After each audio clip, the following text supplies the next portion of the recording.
Mary, who was starting to isolate because she used to go out in her neighborhood a lot more and take walks, but she couldn't remember the names of people she was interacting with, and they'd have pets and she couldn't recall that either. But she starts to do stronger memory, and a few months in, she tells us, well, now I'm walking and I remember all the people, and I remember their pets too, and I just want to be out there more. And so now we've attacked social isolation as an issue. Welcome, friends. Good to have you back on the WealthSpan podcast. My guest today is Rob Liebreich. Rob is president and CEO of Goodwin Senior Living. And while I wouldn't expect you to get too excited about a conversation with senior living, this is not going to be like any conversation you've heard before or likely ever hear again, unfortunately. Let's hope that's not true, because it's just such a great conversation. It's just so rare to get this kind of a look into senior living. A lot to be learned, whether you're thinking about senior living for yourself, whether you have parents perhaps involved or thinking about it. But there's even things, if you're not involved in senior living, that I think you're going to find really interesting here. Centers around innovation, really leading the way in innovation in an industry that has really struggled to find innovation in their DNA. And so I think that's going to be of interest to you. We'll learn about what they're doing in their communities, but more interesting to me is really what they're doing beyond their communities, beyond their four walls, beyond their properties, how they're engaged in communities in ways that really other communities haven't even thought about doing. Again, that we can leverage into how we think about senior living as we're aging in our own communities. And finally, we're going to get into a program called Stronger Memory, which is one that Rob developed himself. He really spearheaded this as a result of a personal need. Again, great program that has application and access for you, whether you're sitting at home alone, whether you're part of a community organization group. Some great research has gone into this and some really terrific results. So stay tuned for that. It's called Stronger Memory. And with that, let's get on with the show. Welcome to the WealthSpan podcast, Rob. Good to have you with us today. Let's start off with kind of talking maybe a little bit about what's going on in innovation in senior living, because I think that's a place that a lot of people have an interest in understanding what's coming down the pipe and maybe some things that are already happening today. Thanks, Scott. Great to be with you, and certainly a good place to start around innovation. I think there's a few innovations. Some are novel, some not so much. But I think one of the focuses that we've been held up as an organization, I work for Goodwin Living, and we're a faith-based not-for-profit serving about 4,000 older adults in the Northern Virginia area. And some of the work we've been doing that has been called out as quite innovative is around how we're treating a workforce and engaging with people, especially from the global workforce. So back in 2018, we had a wonderful resident of ours say, "Hey, I love our team members, but so many of them are struggling to save enough money to send to their home countries. And they're legal to work here, which is great, but they have these goals, and sometimes it takes a minimum of 5 years to become a citizen.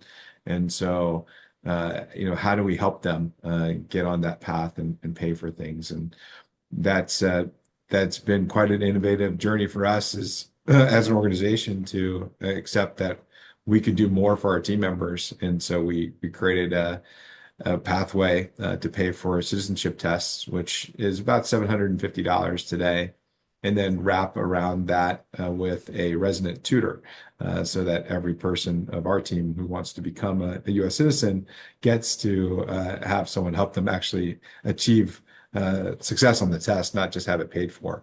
And we've been able to help over 200 people now towards citizenship, which is quite novel, quite unique, and quite an innovation, if you will. Yeah, it as soon as you started to talk about it, one of the things I've been talking kind of with everyone, whether people in the industry know it, but I think more for the kind of general public would be we've had some serious workforce issues coming up with senior living. And so the fact that you obviously would recognize that early, probably earlier than many, we have got to get innovative solutions around this, because there are numbers problems. So So there's technology is going to help out with some of it, but yeah, as you point out, we can't just sit back because essentially it just gets choked off, and one of them would be just the cost, right? It's a supply and demand, and if you can't manage to bring in more supply, the demand is only going to go up. So that's really good, and I think it kind of speaks to a very forward-looking attitude that you obviously have, and I think as we talk about some other things uh, going on, that will come more evident. And I think that's probably another place for me, if I kind of share my frustration around senior living, is the absence of innovation. And that's why you and I are talking versus, Yeah, any number of for people I sure. might be interested in having a conversation. The day-to-day operations is what most people kind of talk about, but it's really what's going on in innovation that's really going to drive change, because everything's going to change in senior living, virtually everything. And so we have got to be getting ahead of the curve. And for future residents, you need to be thinking now about what are your needs likely to be, what you'd be preparing for. And when your time comes to start looking, which is usually a lot earlier than you realize, what are the sorts of questions to ask and things to start to look for? So that's great. So tell me what else. Tell me anything at all going on in innovation. You'll get me excited. Yeah, I think one of the things you just touched on, Scott, is really intriguing because this happened before COVID. And there was an article in the Washington Post in August of 2019. It's really seared in my brain. And it was about the state of Maine, which is by population and by age demographic in the United States is one of the oldest demographics that we have. So it's really a bellwether for what's going to happen in a lot of other states. Right. And they were talking about this amazing reality that certified nursing assistants, which are not nurses. They go through a couple of weeks of training typically, but they're certified in certain activities of daily living to help someone get dressed or bathing, those type of things. The certified nursing assistants, they were such a lack of certified nursing assistants that people were paying at the time, this is 2019, $50 an hour to certified nursing assistants in Maine. Wow. And that even with $50 an hour being offered, they couldn't find people to provide those services. And so you Wow. talk That's about supply and astounding. demand, Yeah. and you think about that was before COVID. Well, now COVID comes and you lose a lot more people in the field because they're just burned out, not interested, et cetera. And it becomes a major issue of supply and demand. So if people are thinking, I talk to residents all the time, and when I get a chance, I have once a month, I get a chance to sit down with a group of residents just for break bread and understand where they're at. And by the way, I think that's part of the key to innovation is we're constantly inserting methods and tools to listen to both our customers and our team members, and we're trying to figure out what's going on with them. Like, are there other things that we should be solving, pain points? So I love, when a resident comes to the table and provides that solution for citizenship in 2018. A lot of the work we've been doing is, hey, we should be working on a living wage, or we should be offering this benefit or that, or we should be shifting into this service. A lot of that comes from just listening. And in talking with the residents, once a month, I'm very consistent. I say to them, you are so lucky that you chose a community that has your back and has services available to you, because your friends are going to find a growing challenge to hiring, retaining caregivers if ever they need caregivers in their home. And the number of people who could reflect back already that challenge and say, "Oh yeah, I already ran into that, or my friend already ran into that, and they're on their fourth person, and they struggled, and that person was good for 3 months, but then had to leave, and we were left in a lurch." Like, that is happening again and again and again. And I think about, I have a dear friend out in the Midwest, and her mom needed caregiving, and there just was no answer. It was a rural community. There was no way to find someone. And it turns out that the neighbor had to be the one to step up and was willing to take in and care. So I think the issue of workforce, that disparity of the success we're having with people getting older, which is a great success to celebrate, combined with the needs of that population, are not going to serve us well. We do need to get innovative. So finding pathways for the global workforce certainly is a key factor for us.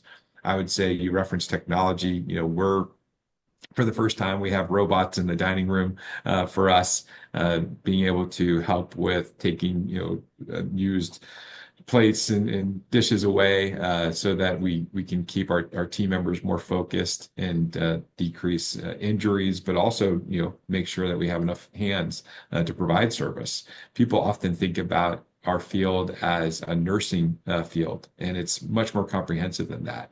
You have people who are on the dining service side, you have maintenance technicians, environmental services folks, or housekeeping. You just have a whole cadre of people that you need to be able to provide services. And so I think we need to keep on thinking, how do we attract and retain people?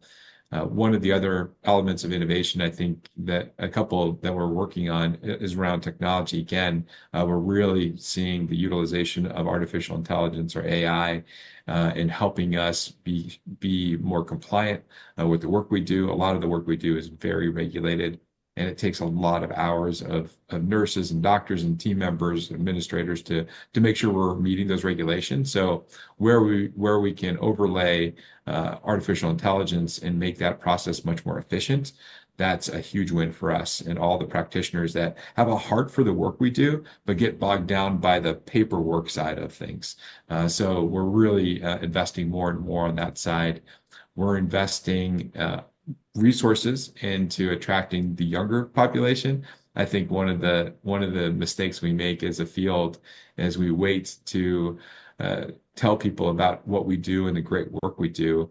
And so then we need to hire people, and we rush to hire people, but there's no one who really wants to join in our experience because they don't know the great value of it. So starting people earlier, and we spend a lot of time in high school now and with college students with paid internships to bring them in. And I think we started this 3 years ago, Scott, and we had 4 people, last year, or 2 years ago, we had 4 people on paid internships. Last year, we had 50 people on paid internships. And these are internships that could be a year long, could be a semester long if they're a student, or it could be a week long based on their, spring break. And just getting exposure for people has been a real uplift for us as an organization. And we've been able to hire 15 of those interns as team members. So a lot of focus on workforce, as you can tell, but it's because it's such a critical issue that's not going to go away for the next 20 years.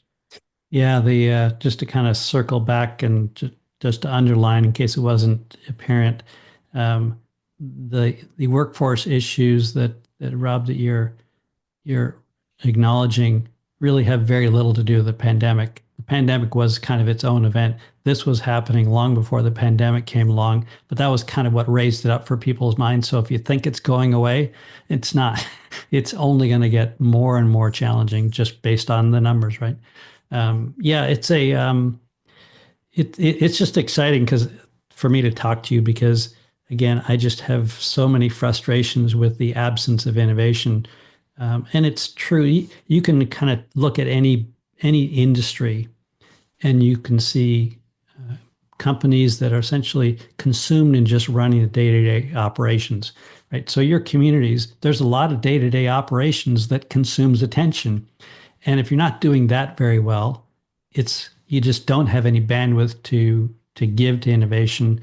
But also, I think you're one of the few people in this industry that I've come across who has an innovative spirit and understands what innovation is, that it's not day-to-day operations. You've got to do that really well, right? Otherwise, you're not innovating. All you're doing is fixing or running around putting Band-Aids on things. And that applies to all businesses. That's why I've been in and around innovation my whole career. And that's why I'm only interested in new and better solutions. And new and better Band-Aids doesn't get me all that excited, which is like on the health things. I don't talk about better Band-Aids necessarily in terms of health, but what are the things that we can do really at root cause that will change the outcomes significantly? And I think that's what I'm seeing in your approach to the industry, and why I think Goodwin Living and the work that you and your team are doing are really standouts. And I hope there are a few more around the country, and I would love to dig them out and make them get some exposure and help local area people know what's coming. But so I think no matter where you are in the country, you're going to get some things out of this that are going to probably stick with you. Another place that, again, I think is really innovative is what you're doing outside your communities. But maybe before we do that, let's just kind of ground people on Goodwin Living, kind of who you are, kind of in the traditional sense, at least from a baseline that people will understand, and then we'll kind of take it out from there. Yeah, great. Thank you. And I think there's one key ingredient to this innovation, by the way, that I want to make sure we talk about too, uh, which I think that our organization has been really focused on. So if I don't bring it up, bring me back to it. But so for Goodwin Living, started in 1967 with an Episcopal tie and really have come out from that to operate now, own and operate four communities in the Northern Virginia, Washington, D.C. area. And we serve just about, as I said, 4,000 older adults. We've added to that. We're a great therapy provider, both outpatient and certified home health therapies. We have private duty home care. We also do hospice services. We're the highest rated quality oriented hospice provider in the Northern Virginia area.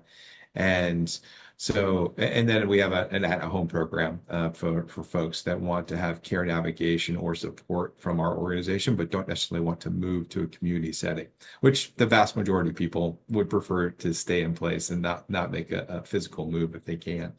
So those are the parts that we have. And then we also have clinical pastoral education, so more of a spiritual tie. And then we have brain health programming that reaches really nationally, internationally, which I know we'll talk about.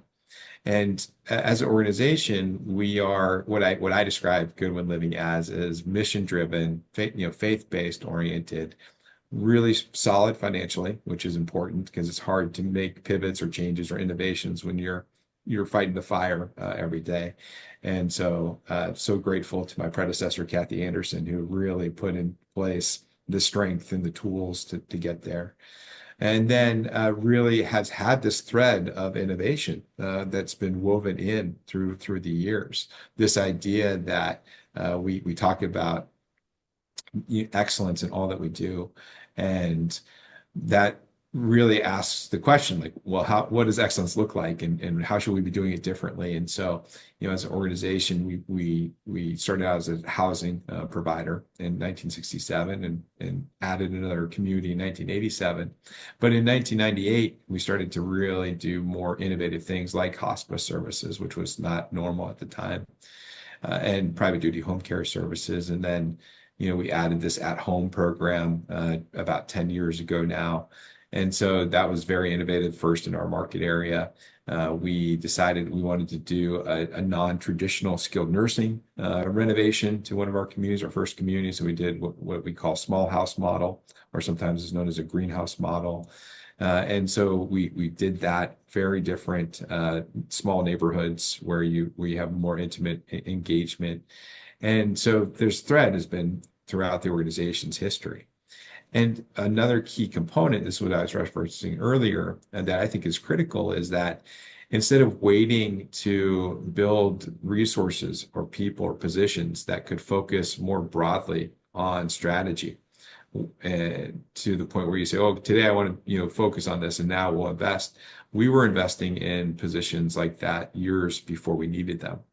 And what that did was it allowed some slack within the organization so that we had capacity to think, to spend time, to try and fail.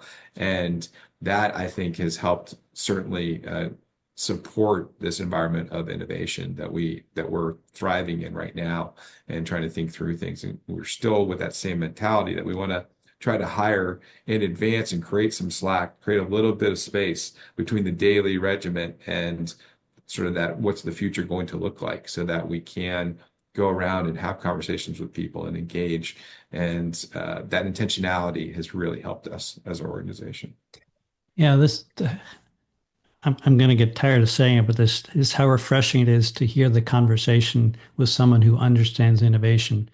So I'll kind of raise up of, and maybe we can go back and forth on this, but I've seen a lot of how to do it wrong, and I've been part of doing it wrong because that's what innovation is, right? So can say there is, you said you need to start early enough that you have time to fail because innovation is about failure. And usually we learn more from failure. I mean, success is great. We'll build on it and we'll take all the credit we can get, but it's usually a lot of failure. And the later you leave it, the more failure essentially forces you into a corner and you have to abandon potentially, right? Because it would be nice to do. And we had the window, we made a choice. It turned out to be the wrong choice. We're just going to have to live with it. Again, apply that to any industry. It doesn't have to be anything unique to you, but it is the absence of that, particularly in, I'll say, generally in the housing industry as a whole. Got nothing to do unique to senior living.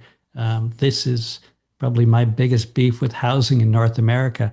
It is just so averse to innovation, and it's a skill set. So as people are hearing you speak to it, what I hope they're hearing is there's a certain skill associated with how you set yourself up, how you identify opportunities for innovation, how do you frame them out, and how do you set milestones around it, how do you get the timing right, and how do you measure yourself along the way. You don't go off in a vacuum and do it, for 3 years and come out with, something that was blue and what they really needed was red. And well, you don't have red and you can't make it red. You should have told us that. Well, we could have told you that early had we been sitting down together. And so, yeah, it's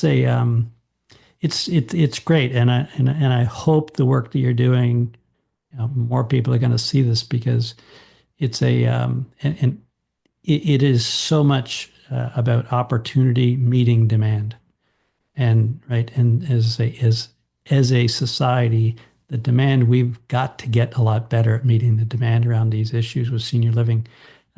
There's already enough challenges with kind of the routine day-to-day communities that are out there to try to bring those up.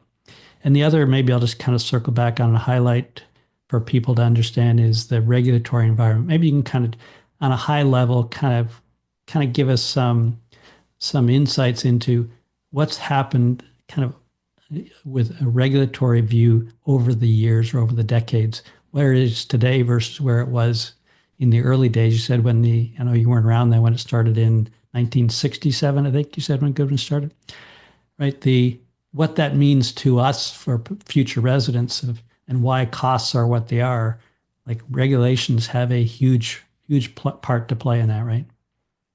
Yeah, they sure do. That regulatory environment is not abnormal for any field to experience. I think when we started off as a field with a lot of not-for-profits that were very focused on doing right by people and trying to do the right thing. There all of a sudden there's awareness that there's resources in the field, and so you attract for-profit providers as well. You get a different outcome focus when that happens, which I've worked for profits, I've worked for not-for-profits, and I've learned in both environments well, and certainly have a preference. So I think regulation starts to come in when people deviate from doing the right thing for the right reason. And certainly it becomes, regulating to the minority of circumstance, but it impacts the majority of people.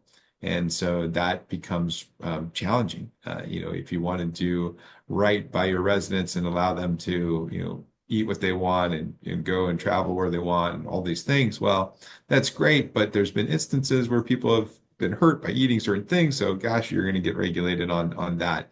Or by going out and about and traveling, well, you're going to get regulated on that too. And I think there's certainly a balance of appropriate regulations and it's a struggle. I think the country is constantly trying to battle and figure out where to go. Often I've heard we're the second most regulated industry in the country, and so that's a lot of regulations and a lot of costs that go to managing those regulations, as you referenced, and those costs can only get passed on. There's no way not to do that. So we have whole compliance teams, specific roles that are focused on making sure we're achieving the regulations. Those costs then have to be blended into the costs that our residents pay, those that choose us for services pay, or the government pays, depending upon the payer in the mix. So a lot along with regulation.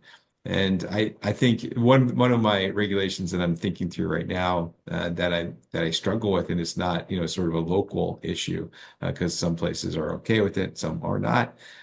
In our communities, we have swimming pools, and I want my residents to be able to swim as if it was their own home swimming pool. But I can't without a lifeguard. I have to have a lifeguard always Right. present. And I remember going out to Michigan, where my wife's grandfather lived in a retirement community out there. And there's no lifeguard. There was a sign that said swim at your own risk. And so it created a wonderful experience for our children to go out and visit with him. And oh, let's go to the swimming pool. Like it was a nice amenity. In our communities, you can only go certain hours and you have to always have a lifeguard. And so it's just in different places, different people are giving credit to the decision making of older adults. And I think part of that comes around this we've got to protect everyone mentality. And what I notice is the people that we work with and serve and are not looking for that from us. They're wanting to be with chances to do more, not be limited. And so that's a bit of a painful example of a regulation that sort of slows down the service delivery that we'd really want to provide to folks. Yeah, I think you touch on a really important point that I speak to frequently, and it's this notion, and it really applies again at all age, surviving ourselves or wrapping ourselves in bubble wrap is not a path to health, success, longevity at any age, right? And I think I was giving a talk a couple of days ago to a group essentially around what we would describe, maybe you and I having a conversation with older adults or the adult children of older adults who they're at a different point in life. Their values are different. They aren't necessarily the same as their parents, despite they grew up in the same house, and they can't reconcile that, right? Because they don't have the insights of what another 25 years of living will add on to where they are today. And the rights of older adults may not make sense to you and I at where we are in life, but at the same time can make perfect sense and a very appropriate level of risk. I'll just use the swimming pool example, right? As soon as I think it's a great example to say, like, given the choice, like, why can't we allow them to make that choice responsibly? And there's some criteria that says, are they in a position to make that choice responsibly? Yes or no. And if they are, you can go 24/7. If you're not, then we need to provide for you. Because I'd flip around and say, as an operator, so you're telling me I need to have a lifeguard there, and maybe no one's even in the pool, but I've got to have them on staff. I got to be there. But Exactly. That's not when the staff really want to go, because they like to go at this hour and some want to go later. Yeah. The regulations around safety are generally, I think, obviously well intended, but those aren't the sort of things that are really intended when we think about the safety of older adults. It's more around protection from those trying to take advantage of them, right? Those are, or the obvious slip and fall things in daily, routine daily living. So, and your pool, I'm sure, has things associated with it that the average pool, when they go down to the public pool, doesn't have, because it recognizes it's designed for older adults to use. That Right? is true. That is true. So it's already got many of those things. But anyway, I won't belabor it any further.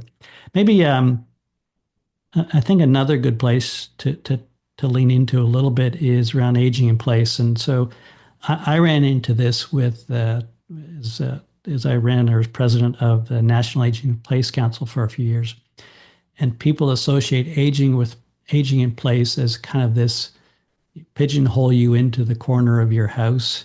And that's kind of what aging in place is. It's very much about late life and things, and not moving out and around the community and things.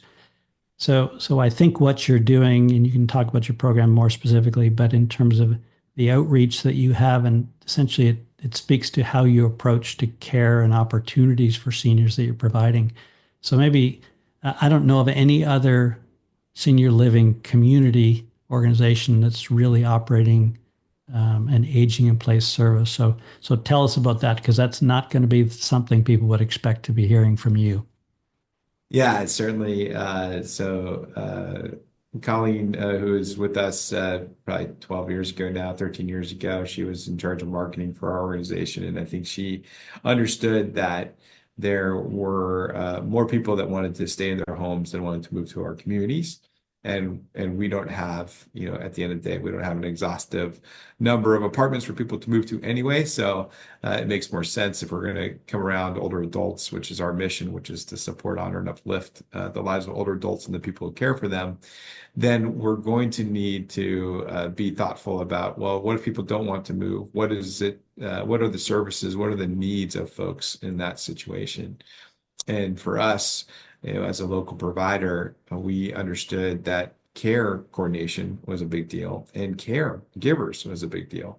So having a trusted brand, a trusted organization that could, in moments of crisis, be able to handle those moments without a lot of challenge was really valuable.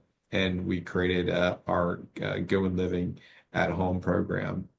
And we have over 250 members that are part of that program.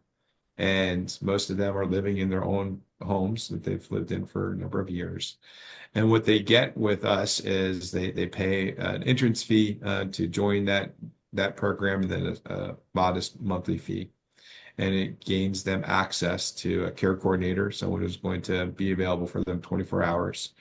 And should they ever have an issue, and depending upon the type of program they pick up, it also provides them the actual care. So depending upon whether we're just coordinating care or actually providing the care. And at the end of the day, Scott, I think what that does is it says to people who are living on their own or living in a place, you should keep on thriving where you're at if you can. If you have that environment around you, that social connection around you, like keep on going, keep on thriving. However, just as we talked about before with caregivers, it's really hard to find caregivers. And so if you are concerned about that, should something happen to you while you're thriving at home, then you're going to need a partner. You don't want to be coordinating that care at the last minute in crisis.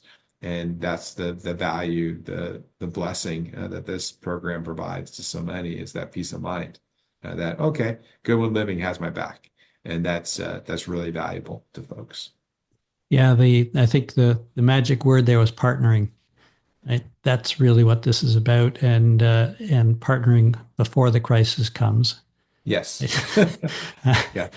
How do you, or what role does Goodwin play in terms of, I'll say, the infrastructure side? So in your communities, obviously, you've got responsibility for all the infrastructure and keeping that up.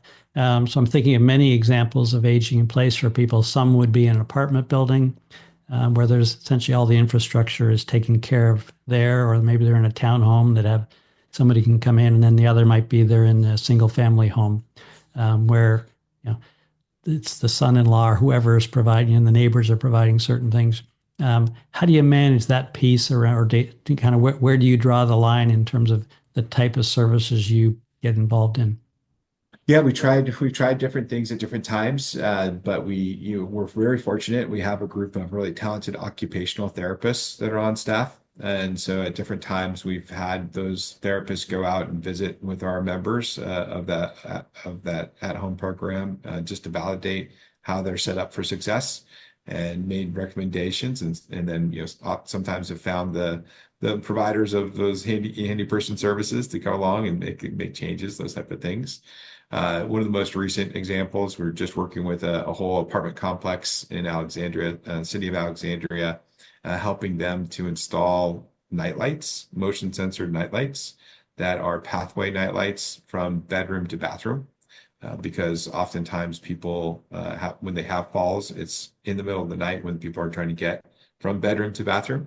So just small ways that we're trying to come around that. And that's with our therapy team coordinated those efforts. And just trying to do right by older adults. So it depends on the circumstance, but we have the capacity to really assess and make valuable recommendations, and then we have the wherewithal to follow it up in the instance of bringing nightlights to someone's home and helping them better ensure their safety and well-being for years to come.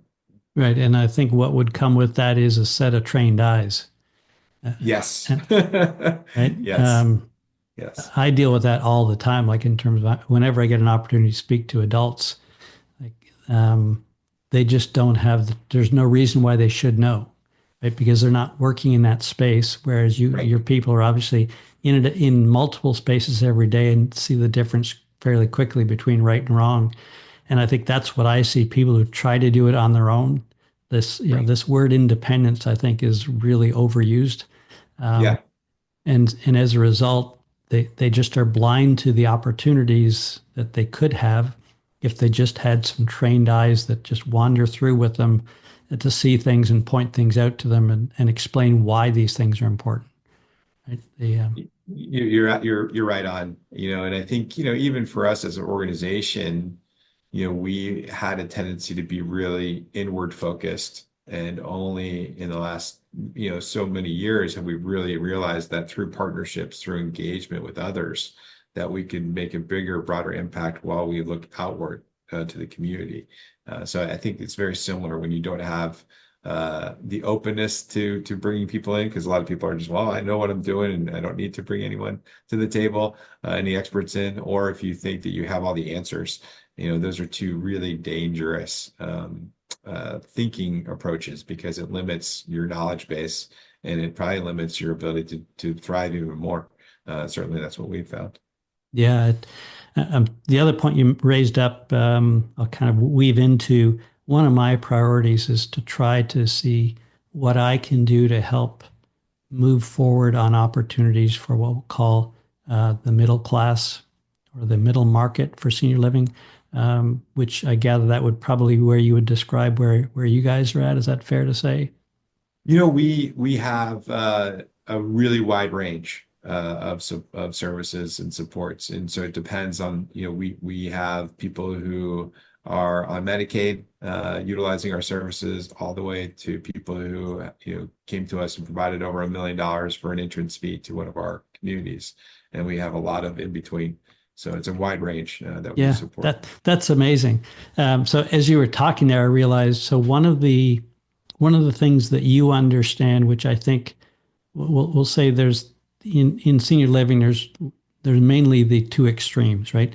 There's kind of the supported group, we'll call it the Medicaid focus group, because that's kind of understanding that model. And then the other would be the high net worth group that probably more the private industry is focused on. The whole kind of middle market to me is much more of the things you're talking about, where so things like a handyman. So somebody wants to stay at home, right? What's the number one complaint you hear people raise up? I can't get somebody, I know this needs to be done. They've recognized it, but they can't get somebody to fix something that's loose or something, right?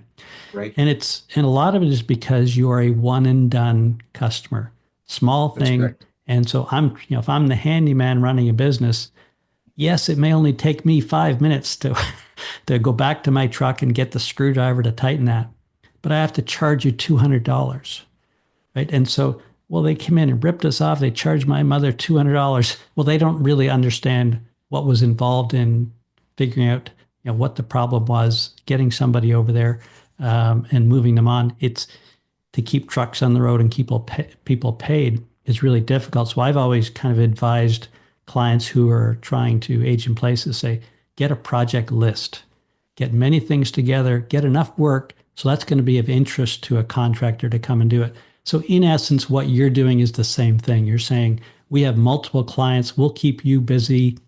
We'll keep one of your trucks busy full time, or whatever. It's meaningful to them. And so Yes. where I'm going with this is really models that are involved or that are based on collaboration, right? You don't need to provide all that yourself. You're using essentially services in the community as needed on demand, works for them and it works for you. And that's kind of in really captures the essence of what's missing and why the middle market is so difficult to get up and going is because it needs people like Goodwin Living who are prepared to think differently and to work differently and realizing there's more than one way to do it. And I don't need to have all these people on staff all the time. If there's enough, we'll do it. And if not, let's just kind of be flexible. And when there is, it's kind of like the planning thing you talked about earlier in innovation, right? Start planning early and then you'll adjust as you need to. But if you wait and wait, it may never come. So, Yeah, I think that's right. I think it's right for sure. As an organization, I was just having this conversation with two residents yesterday. I think we were really internally focused, which was fine and good. And in the last several years, we've really become aware of the needs beyond our communities. And so COVID really pushed us forward fast in that respect because we had resources at the time, but we were watching our neighbors, communities that we were providing services to, actually hospice services and other services who didn't have resources. And there was a real moment of recognition that it wouldn't be right, even though we would have to give up some of our resources that our neighbor already doesn't have. If we can start saving lives today, we should do that. And so as an organization, I think we've really embraced that idea and tried to be consistent. So where, in that moment, it was protective equipment. If someone didn't have masks, we made sure they had masks. They didn't have appropriate gowns, we made sure they had gowns instead of using garbage bags, those type of things. And at the end of the day, it worked out. For us, we never lost out on not having enough material for ourselves and those that we were entrusted to support while also helping others. And this idea has really promulgated. And today we do a lot of work around preventative health measures. And I referenced one of them around this idea of, well, can we prevent falls from happening by introducing nightlights, to someone's life? And the same thing for our belief around brain health work that we're doing. We've spent really since 2021 helping now heading towards 50,000 people with a complementary brain health program. And you'd say, well, why are you doing that? We just understand that we have an obligation to do more if we can for more people, especially if they don't have means. I mean, a third of the older adults right now can't afford a $500 medical bill. It would bankrupt them. And so as that population grows, that issue is going to continue to grow. And we believe as a faith-based not-for-profit that we certainly are honored to serve people holistically, regardless of whether you have means or not. And one of the best answers we have is, can we push off your need for care by years? And so that's something we're deeply focused on and wanting to really wrap our hands around and do more for the community. well, that was a perfect setup to go to where we wanted to go next, was really around your Stronger Memory program. Mm. And to kind of give the preface of this again, I think you really set it up nicely to say that it goes beyond what we think of around memory health, or people think of senior living and memory care. That's not what we're going to talk about here, right? It's really around the prevention of needing memory care or delaying it or minimizing that period of time, right? And when we think about essentially everything, when we think about chronic disease, while it's a nice goal to say, I don't ever want to get a chronic disease, well, dying of natural causes is ultimately some form or combination of chronic diseases that just, the wearing down of different body parts and functions over time. But what we do is, by essentially, where are the weakest links, the first things to come, the early onset, the more we can push those out. Essentially, we compress that period of morbidity. Morbidity is that period that none of us like to think about. We don't want to see ourselves in it. We don't want to see our loved ones in it. The more we can compress that, the better it is for everybody. So it's really the things that we can catch early and start to defer all of that.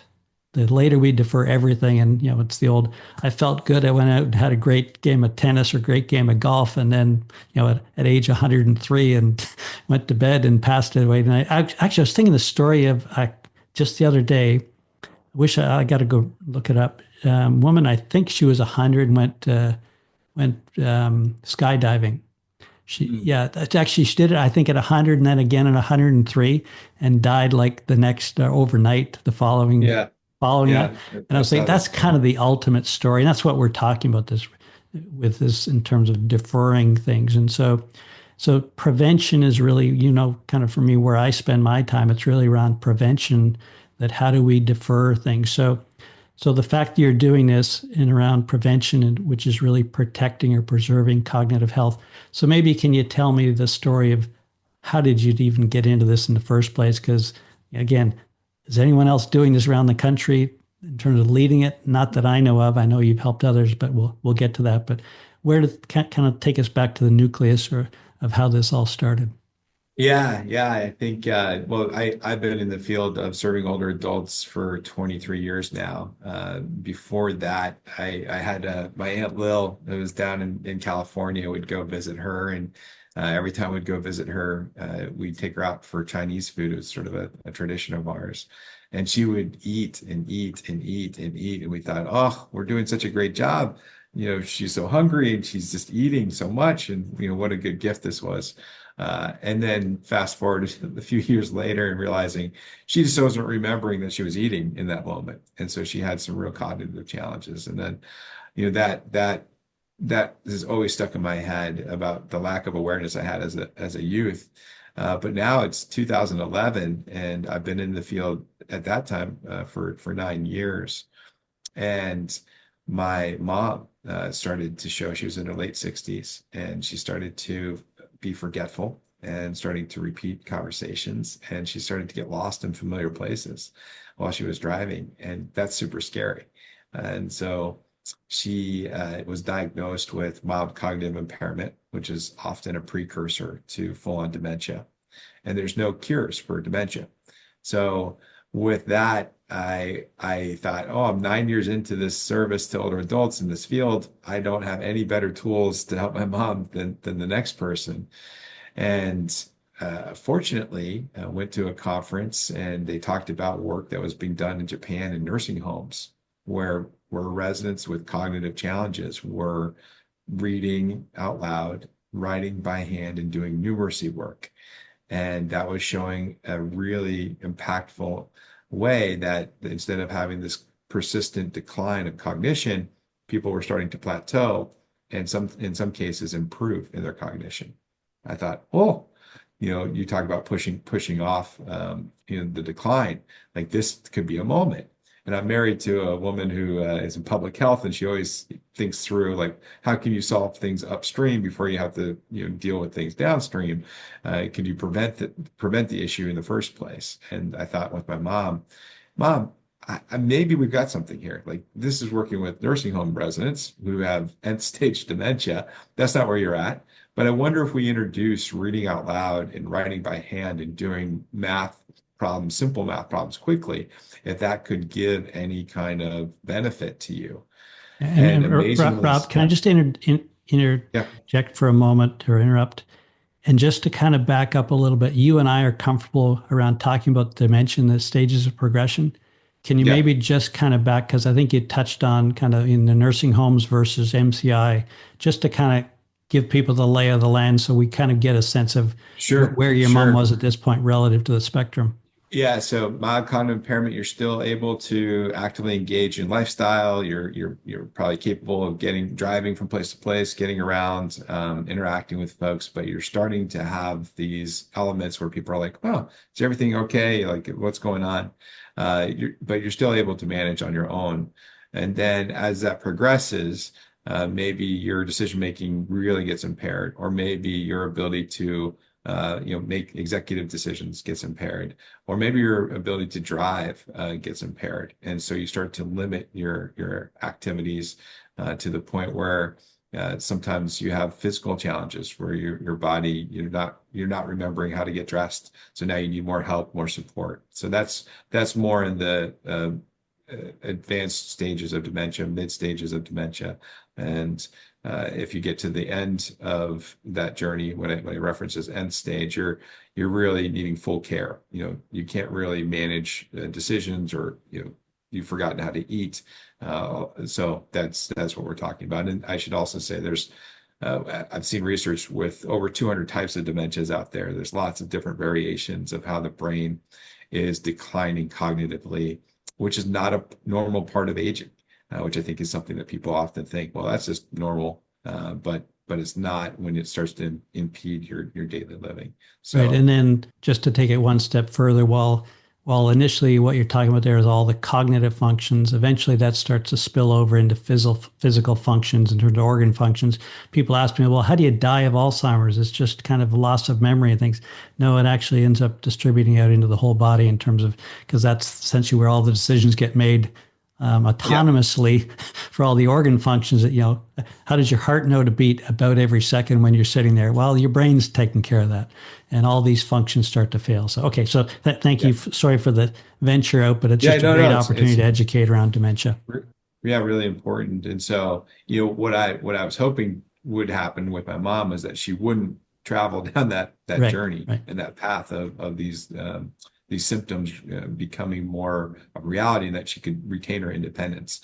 And that was sort of a critical hope. And amazingly, after 30 days of her starting to read out loud and doing handwriting, she was journaling and doing simple math problems, really first and second grade math problems every day. Her symptoms dissipated, her forgetfulness dissipated, her repetition dissipated, and getting lost in familiar places all of a sudden was not as much of a challenge. She'll still say she's directionally challenged, but that getting lost in familiar places wasn't happening all the time, and that was a huge win. And it's been 13 years now, and she has stayed the course. And amazingly, she's teaching bridge, and she's out speaking about her brain health journey to others, and she's really quite engaged, and she's had a chance to have relationships with her grandchildren and meet new grandchildren that she would have never had a chance to have engaged with. And I fully believe that this intervention, which was the only intervention that we introduced, really changed her life for the better. And I had a colleague in Seattle. I was in Seattle working for an assisted living memory care community at the time, Judy Wadsworth, and she said, "Rob, this is great. What's happening with your mom? I met her. She's fabulous, but what are you going to do for others?" So I said that, yeah, that's right. We need to keep on providing this to other people too.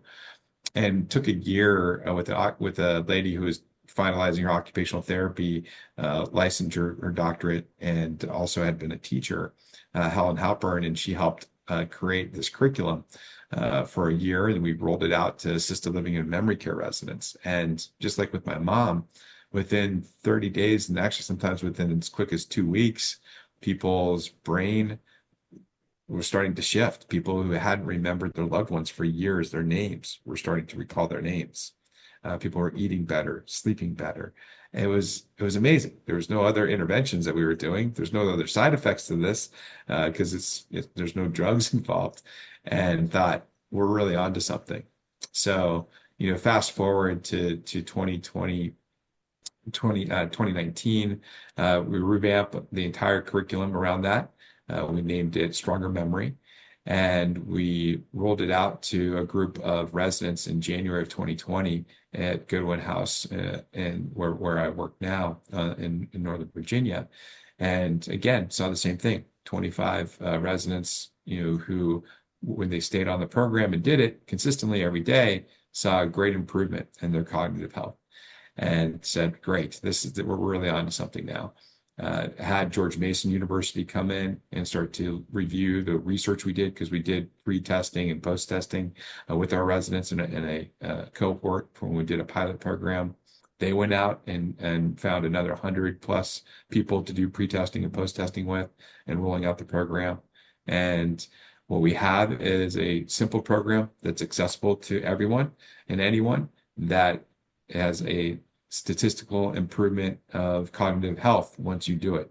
And we've done longitudinal reviews of it as well. And people continue to stay strong when they're doing the program. And even if they stop doing the program, they still stay stronger than they were had they not done the program in the first place. So Stronger Memory is the program. You can go on to strongermemory.org, and anyone can download that. It's in English and Spanish today. And as I said, through a lot of collaborations with a lot of providers, village to village network, senior centers throughout the country, providers throughout the country. Now we're working with library systems.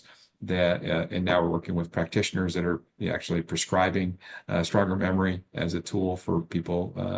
We're trying to reach as many people as possible. So that's been a real joy to see so many people uplifted through that program. Yeah, it's so what it's essentially built around is neuroplasticity, right? This ability. So I always like to use the marathon training example that most people understand. You don't just get off the couch and go run a marathon. There's training involved, and as you go through the training, essentially plasticity is happening. You're developing an ability that was there all along. You just weren't tapping into it, right? So you had to kind of build that developing. And so certainly we're finding certainly like the nervous system has far more plasticity to it. It's a slow process. I know it actually going from spinal injury too, in terms of we now see nervous systems within the spine able to grow that were severed or damaged. So it all kind of fits in with we're seeing more plasticity capabilities than we ever realized. And it's part of it is what are the inputs you feed it? Essentially, how do you encourage it along the same way you would train for a marathon? Well, swimming will help for your cardiovascular, but it's not going to do much for your leg strength. There's certain things that are helpful, and understanding what are the implications of time. What's the timing to take measurements, and the fact that the other part I love about it is you're measuring it, because I'm a measurement freak around like you can't control what you can't measure. And you know what's real when you actually can measure it. And the tools you're using to measure it are so straightforward. It's just too bad the pharmaceutical industry can't make any money off of it. Yeah, there's no money. We do offer it for free. We get that question a lot. Should you be charging for it? Because what we talked about before, there's so many older adults that don't have resource. We want it to be accessible to so many more people. So we don't charge for the program. And you're right. 23 minutes a day is what the research says, in combination of reading out loud, writing by hand, and doing simple math. And after, we see certainly a month, people should start to see an impact. And it's a lifetime goal to stay on top of it, because it really engages this what is known as the working memory, or the prefrontal cortex of the brain. And the brain has so much capacity. It is amazing to see. We've had people with traumatic brain injuries who couldn't really write more than 2 or 3 words at the start, but now are writing pages because they've stayed focused on doing the work. And the capabilities that have come back to people, and the heartwarming stories that come with that, the emotional benefit that comes with that, has just been so uplifting. So we're very honored. Yeah, and we think kind of trying to. I think people ask good questions around the confusion around dementia in general, right? Because it's we can see what a broken limb looks like, Right. or a sever. But one of the normal functions of aging is just the interference of aging as a result of, like, I use the library example. Like, we're just every day we're putting new books into the library, new books into the library. And when we're young, there's a lot of empty shelves in there, right? And we get older and it's like, okay, we're running out of shelf space. What are we going to keep? What are we going to get rid of? Or what are we going to archive? Right. And so I think a lot of this program is essentially lighting up parts of your brain that it wants to use on a regular basis. And so everything with health and longevity is about adaptation. Right? The body and the brain will adapt to all sorts of things.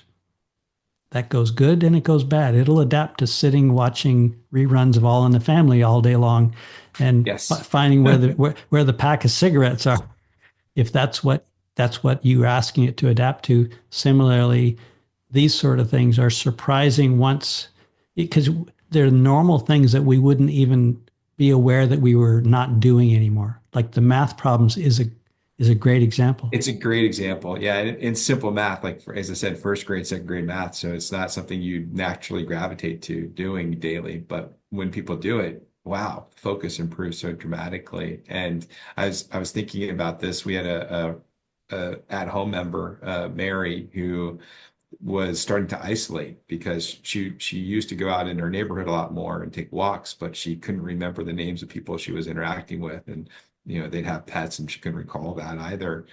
but she starts to do stronger memory. And, a few months in, she tells us, well, now I'm walking and I remember all the people, and I remember their pets too.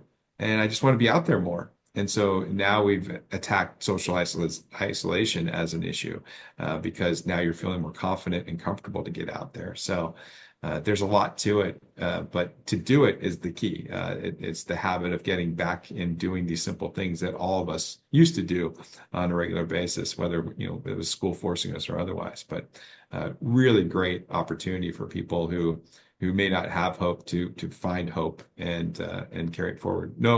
No cure to the diseases, but if we can push off the symptoms for years, we win. Right. No, I think it's fabulous. And as you think about all of these things, they're essentially, we're breaking a big problem. So you say like a full page essay or a long letter, we're breaking it down into manageable pieces. A math problem isn't solving, you do division of numbers, right? It's still it's just that by rote, you go through the sequence of things and you naturally get there. So you're not essentially, so I'll use the example of you see someone coming down the street. Well, we don't have the sequence necessarily. And now suddenly this person's appeared who you haven't seen for some period of time. I'm already there. I have enough interference going on of trying to remember different names of people who I just haven't seen for many years or been involved with, because there's just more and more competing competition for that space. But it's the more we kind of get into what are the routine things of daily living that really help keep us strong and resilient. I think this is a great example. So for kind of the general public out there, do they have access to any pieces of this, or how would they kind of tie in to learn about it? Yeah, folks can download this today at strongermemory.org. We've made it fully accessible. It's a full digital copy that people can get. It's about 100, almost 200 pages. So, maybe downloading is a little hard. You can do it in chunks if you want to. And then we also have a full curriculum book that people can engage with, that they can order. We sell that at cost plus shipping, and just to try to help people make it easier. And if there are organizations out there that want to engage in this, be it spiritual organizations, we do a lot of work with church organizations and mosques and synagogues and other organizations as such, or other senior living providers. We do a full facilitation program where we're able to do a training for 45 minutes and get people going. It's really quite simple, but really effective. And so strongermemory.org.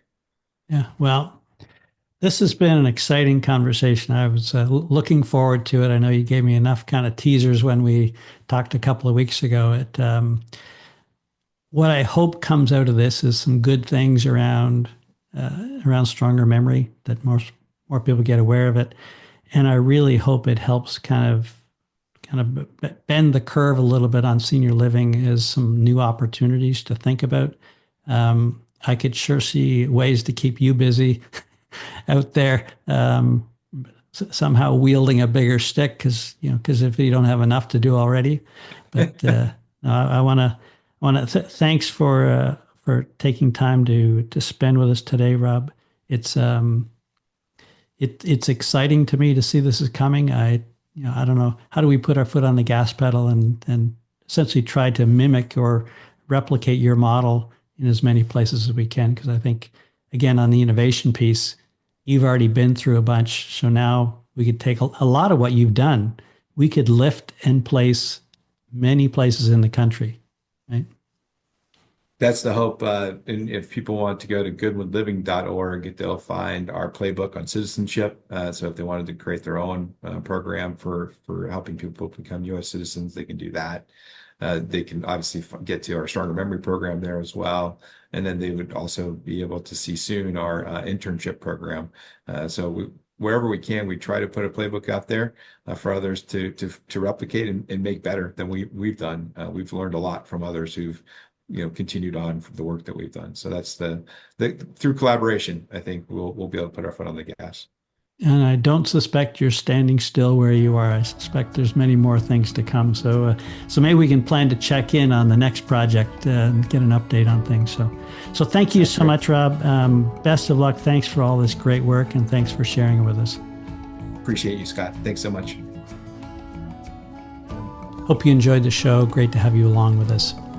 Your feedback is always welcome. Feel free to subscribe on your podcast to find out when new shows come out. If you'd like to be part of the WellSpan community, you can also get our quarterly newsletter at wellspan.com. Or if you're interested in being a guest, that's a good place to reach us as well. And if you're interested in talks or appearances, please let us know at wellspan.com and we'll be happy to speak to you about that. Until next time, my friends, take good care of you.